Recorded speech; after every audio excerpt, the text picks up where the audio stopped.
Hello listener, কেমন আছেন সবাই? ভালো তো? আমি সবসময় চেষ্টা করি আপনাদের সবচেয়ে ভালো পোস্ট উপহার দিতে। আজকের পোস্টটাও আশা করি আপনাদের অনেক কাজে দিবে। তাহলে আমরা অনেক সময় বুঝি না এই যে স্যামসাং মোবাইলটি কিনেছি তা আসল কিনা, অর্থাৎ অরিজিনাল কিনা।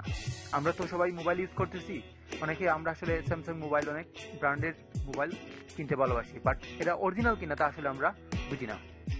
সো আমাদের দেশের বেশিরভাগ মানুষই আসলে স্যামসাং ব্র্যান্ড ইউজ করি, আর তাই এই টিউটোরিয়াল।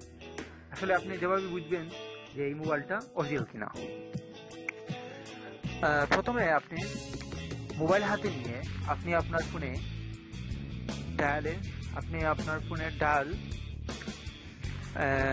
ডায়ালে গিয়ে *#0*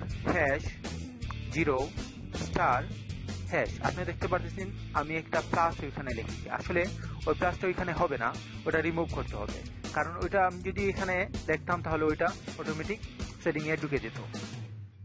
দেন আপনি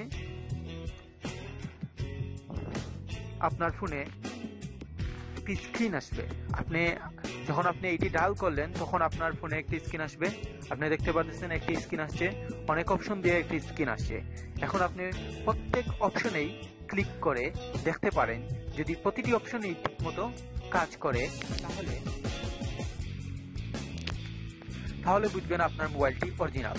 এখানে আপনি অবশ্যই দেখতে পাচ্ছেন যে red, green, blue, receive, vibration, timing, mega cam, sensor, touch, sleep, speaker, সাবকি, ফ্রন্ট ক্যাম।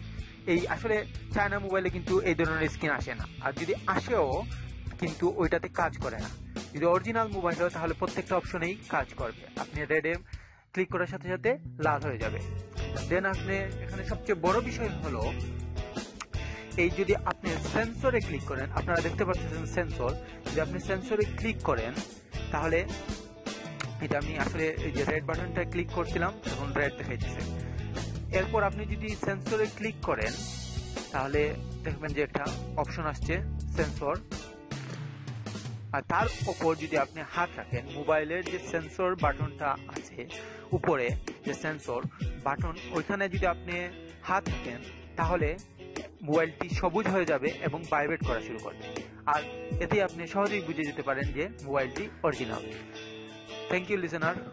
আমাদের নেক্সট ভিডিও পেতে হলে আমাদের ইউটিউব চ্যানেল সাবস্ক্রাইব করুন আর এরকম আমাদের সাথেই থাকুন। Thank you again.